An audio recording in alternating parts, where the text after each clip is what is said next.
மத்குருசமாரம்பாம் யதிசேகரமத்யமாம் லக்ஷ்மீவல்லபபர்யந்தாம் வந்தே குருபரம்பராம்.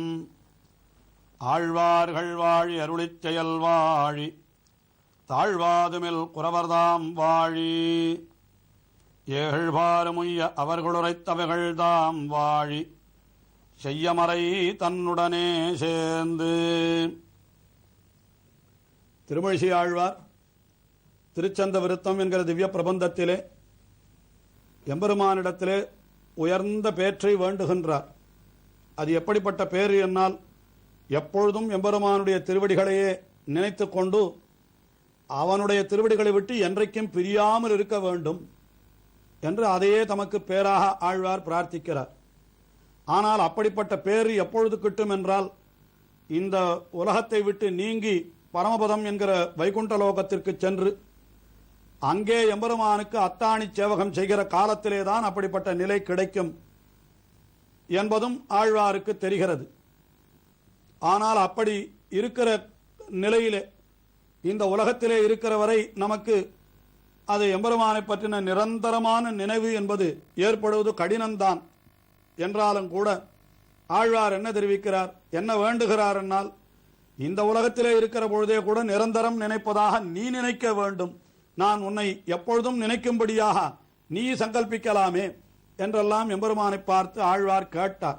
ஆனால் எம்பெருமானும் தெரிவித்தான், அது பரமபதத்திலே என்றோ கிடைக்கும், இந்த சரீரத்திலே இருக்கிற பொழுது அது எப்படி கிடைக்கும் என்றால் அந்த சரீரத்தை போக்குவதற்கு நீயே வழி சொல்ல வேண்டும் என்றார். உடனே எம்பெருமான் அது போக வேண்டிய காலத்திலே தன்னடையே போகும் அல்லவா என்று சொல்ல, அதுவரை நான் உன்னுடைய திருமேனியையும் உன்னுடைய திருநாமத்தையுமே நினைத்திருக்கும்படியாக நீ எனக்கு அருள் செய்ய வேண்டும் என்றெல்லாம் கீழே பிரார்த்தித்துக் கொண்டார்.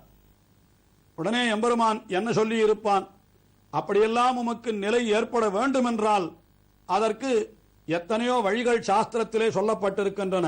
கர்மயோகம், ஞான யோகம், பக்தி யோகம் என்றெல்லாம் சொல்லப்பட்டிருக்கின்றன. அவற்றையெல்லாம் நீர் அனுஷ்டிக்க வேண்டியதுதானே என்று கேட்க, உடனே ஆழ்வார் என்ன தெரிவிக்கிறார், அவற்றையெல்லாம் அனுஷ்டிக்க சக்தனும் அல்லேன், அவற்றை அனுஷ்டிக்கக்கூடிய எனக்கு சொரூபத்தை உடையவனும் அல்லேன், ஆயினாலே நீயே அதற்கு வழி சொல்ல வேண்டும் எனக்கு என்று அவற்றையெல்லாம் அனுஷ்டிக்காமல் உன்னுடைய அருளாலே அவற்றை பெற இருக்கிறவன் அல்லவா நான் என்பது போலே அந்த எம்பெருமானை பார்த்து எப்பொழுதும் நான் உன்னையே நினைத்திருக்கும்படியாக நீ எனக்கு அருள் புரிய வேண்டும் என்பதை 104வது பாசுரத்திலே ஆழ்வார் வேண்டுகிறார். கடுங்கவந்தன் மக்கரன் கரன்முரஞ்சிரமவை இடந்து கூறு செய்தா பல்படைத்தடக்கை மாயனே இடந்திருந்து நின்னியங்கு போதமென் பொற்கடல் தொடர்ந்து விழாததோர் தொடர்ச்சி நல்க வேண்டுமே. எம்பெருமானை நேரே பார்த்து அருளி செய்கிறார். எம்பெருமான் எப்படிப்பட்ட விரோதிகளை எல்லாம் அழித்திருக்கிறான் என்றால் அந்த அவனாலே அழிக்கப்பட்ட சில துஷ்டர்களை தெரிவிக்கிறார். கடுங்கவந்தன், அது ராமாவதாரத்திலே கபந்தன் என்று ஒரு அசுரன், ராட்சசன், அவனை அழித்தான் ராமபிரான் என்று அது ராமாயணத்திலே தெரிவிக்கப்பட்டிருக்கிற விஷயம். அது அவன் கடுங்கபந்தன், வருகிறவர்களை எல்லாம் அப்படியே வாரி விழுங்கி விடும்படியாக அவ்வளவு கடுமை மிக்கவனவன், அவனை ராமபிரான் அழித்தான். அதே போல கிருஷ்ணாவதாரத்திலே வக்கரன் என்கிறார். வக்கரன் என்னால் தந்தவக்திரன் என்று ஒருத்தனான், அவன் ஒரு அசுரனவன், அவனையும் அழித்தான் என்று அதுவும் புராணங்களிலே தெரிவிக்கப்பட்டிருக்கிறது. கடுங்கவந்தன் வக்கரன். மறுபடியும் ராமாவதாரத்திலே கரன், கரன் என்று ஒரு அசுரன், அதாவது ராட்சசன், ஜனஸ்தானத்திலே 14,000 ராட்சசர்களுக்கு தலைவனாக இருந்த கரன், அவனுடைய தம்பி தூஷணன், இவர்களையெல்லாம் எம்பெருமான் அழித்தான் அல்லவா. அதற்கு மேலே முராசுரன் என்று ஒருத்தன், அவனையும் அழித்தான் என்று இவர்களுடைய என்ன எம்பெருமான் கடுங்கவந்தன் வக்கரன் கரன் முரண் சிரமவை அவற்றையெல்லாம் இடந்து கூறு செய்த என்று இப்படிப்பட்ட விரோதிகளை எல்லாம் எம்பெருமான் அழித்தான் என்று சொல்வதனுடைய உட்கருத்து என்ன என்றால், ஆக தன்னுடைய அடியவர்களுக்கு விரோதிகளாய் யார் இருந்தாலும், அந்த அடியவர்கள் தன்னை வந்து அடைவதற்கு யார் தடையாக இருந்தாலும் அவர்களையெல்லாம் அழிப்பவன் எம்பெருமான் என்றால், இப்பொழுது இந்த ஆழ்வார் எம்பெருமானுடைய திருவடிகளை அடைவதற்கு தடையாயிருப்பது எது என்றால் அதற்கு விரோதியாயிருப்பது இந்த உலக தொடர்பு, அதாவது பிரகிருதி சம்பந்தம், இந்த உடல் தொடர்பு. ஆஹா, இதுதானே, இதையும் அவன் அழிக்க வல்லவன் என்று அதை காட்டுவதற்காகத்தான் அந்த ராட்சசர்கள் எப்படியோ, அந்த அசுரர்கள் எப்படியோ, அப்படித்தான் இந்த உலகமும் இந்த உடலும் கூட நமக்கு தடையா இருக்கின்றன. அவற்றையெல்லாம் கூட எம்பெருமான் அழிக்க வல்லவன் என்பதைத்தான் இடந்து கூறு செய்த பல்படை தடக்கை மாயனே. இப்படி இடந்து அவற்றையெல்லாம் கூறு செய்த என்றால் துண்டு துண்டாக ஆக்கிய அந்த அவர்களுடைய உடல்களை எல்லாம் அப்படி அடித்து தள்ளிய, அழித்து தள்ளிய பல்படை தடக்கை என்று பல பல படை. ராமாவதாரத்திலே வில்லை கொண்டு அம்பை கொண்டு செய்த காரியத்தை கிருஷ்ணாவதாரத்திலே கைகளை கொண்டே செய்தான்.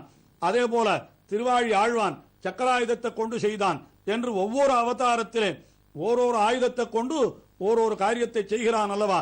அதைத்தான் பல்படை தடக்கை மாயனே. மாயனால் ஆச்சரியமான சக்திகள் படைத்தவன். இப்படி ஆச்சரியமான சக்திகள் படைத்த உனக்கு என்னுடைய பிரகிருதி சம்பந்தத்தை, இந்த உலக தொடர்பை போக்குவதுதானா உனக்கு கடினமான காரியம் என்கிறார். உமக்கு என்னதான் வேண்டும் என்று எம்பெருமான் கேட்கிறான். உடனே தெரிவிக்கிறார், கிடந்து இருந்து நின்று இயங்கும் போது நான் எந்த செயலை செய்து கொண்டிருக்கிற பொழுதும் உன்னையே நினைத்துக் கொண்டிருக்க வேண்டும் என்று தெரிவிக்க வேண்டுமே. அதற்கு தெரிவிக்கிறார், கிடந்து, கிடந்து என்னால் படுத்துக் கொண்டிருக்கிற பொழுதும், இருந்து நான் வீற்றிருக்கின்ற பொழுதும், நின்று நான் நின்று கொண்டிருக்கிற பொழுதும், இயங்கும் நான் இயங்கிக் கொண்டிருக்கிற பொழுது, சென்று கொண்டிருக்கிற பொழுதும், நின்ன பொற்கழல், உன்னுடைய அந்த பொற்கழல் பொன் போன்ற திருவடிகள், விரும்பத்தக்கதான அப்படிப்பட்ட அழகிய திருவடிகளை தொடர்ந்து வீழ்விலாததோர் தொடர்ச்சி என்றார். தொடர்ந்து, எப்பொழுதும் தொடர்ந்து நான் நின்று கொண்டிருக்கிற காலத்திலும், படுத்துக் கொண்டிருக்கிற காலத்திலும், நடந்து கொண்டிருக்கிற காலத்திலும், இப்படி எல்லா காலத்திலும் உன்னுடைய திருவடிகளையே தொடர்ந்து நான் இடைவிடாமல், வீழ்விலாது என்னால் இடைவிடாமல் அப்படி நினைக்கும்படியான தொடர்ச்சி எனக்கு நீ நல்க வேண்டும், நீ எனக்கு தர வேண்டும் என்று அந்த எம்பெருமானை பார்த்து ஆழ்வார் இந்த 104வது பாசுரத்திலே பிரார்த்தித்தார். உடனே எம்பெருமான் ஆழ்வாரை பார்த்து, அப்படிப்பட்ட பேரு உமக்கு கிட்ட வேண்டும் என்றால் அதற்கு நீர் என்ன செய்ய வேண்டும் என்றால் அதற்கு சாஸ்திரங்களிலே சொல்லப்பட்ட விஷயங்களை நீர் அனுஷ்டிக்க வேண்டும் அல்லவா என்று கேட்க, அது உன்னுடைய அருளாலே பெற நினைத்திருக்கிறேன் என்று ஆழ்வார் இந்த பாசுரத்திலே தெரிவித்தார். உடனே எம்பெருமான் ஆழ்வாரை பார்த்து கேட்டான், இப்படி என்னுடைய திருமேனியிலும் என்னுடைய திருநாமத்திலும் உமக்கு ஈடுபாடு உண்டானதற்கு என்ன காரணம் என்று கேட்க, உடனே எம்பெருமானை பார்த்து ஆழ்வார் தெரிவிக்கிறார், நீ செய்த சேஷ்டிதங்கள், நீயும் பிராட்டியுமான சேர்த்தி, இதையெல்லாம் கண்டால் உன்னை தவிர வேறு எதிலுமே என்னுடைய நெஞ்சு அகலாமல் இருக்க வேண்டும் என்ற எண்ணம் தானே ஏற்பட்டு விடுகிறது என்று 105வது பாசுரத்திலே தெரிவிக்கிறார். மண்ணையுண்டுமென்று பின் இறந்து கொண்டளந்த மண் கண்ணுளல்லதில்லை என்னே வெண்ண காலமாயினாய் வண்ண வெந்துலங்கை பொங்கலங்கு வங்கைய கண்ணா என்ன வண்ணமல்லதில்லை எண்ணம் வண்ணமே.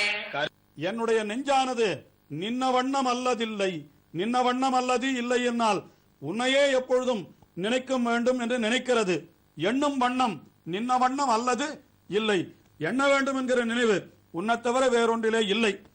ஆனால் நீ எப்படியெல்லாம் செய்திருக்கிறாய், எனக்கு இப்படிப்பட்ட நினைவு ஏற்பட்டதற்கு என்ன காரணம் என்றால் முதலிலே நீ செய்த செயல், அதை தெரிவிக்கிறார்.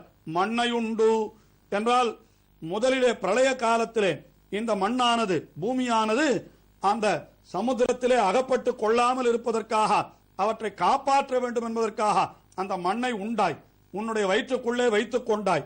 அதற்கு பிறகு உமிழ்ந்து அந்த பிரளயம் சென்றவாறே அந்த மண்ணை நீ உமிழ்ந்தாய். அதே மண்ணை நீ பின் இறந்து கொண்டு என்று மகாபலியினாலே அந்த மண்ணானது, பூமியானது அபகரிக்கப்பட்ட பொழுது அவனிடத்திலே போய் நீ யாச்சித்து அதே மண்ணை பெற்றாய். பெற்றவுடனே நீ அளந்து கொண்டாய். இப்படியெல்லாம் அந்த மண்ணை நீ உண்டாய், உமிழ்ந்தாய், இறந்து யாச்சித்தாய், அளந்து கொண்டாய். அப்படிப்பட்ட மண், அந்த மண்ணுக்கு கண்ணுள் அல்லதில்லை என்று, கண் என்றால் ரட்சகன், நம்மை தவிர இந்த மண்ணுக்கு வேறு யாரும் ரட்சகர் அல்லர் என்பதை நீயே நிர்ணயித்து என்ன செய்தாய்? வென்ற காலமாயினாய். அந்த மண்ணுக்கு எப்பொழுதும் நீயே ரட்சகனாயிருந்தாய். ஆஹா, உன்னை பெறுவதற்கு அந்த பூமியானது ஏதேனும் செய்ததுண்டோ? ஒன்றும் செய்யவில்லை அல்லவா? ஆனால் நீயே என்ன செய்தாய்? நம்மை தவிர இந்த பூமிக்கு வேறு யார் காப்பவர்? நாம் தான் செய்ய வேண்டும் எல்லாவற்றையும் என்று நீயே போய் அந்த மண்ணை உண்டாய், உமிழ்ந்தாய், இறந்தாய், அளந்தாய். அதே போல என் விஷயத்திலேயும் நீ என்ன செய்ய வேண்டும்? நம்மை விட்டால் இவனை காப்பாரார்?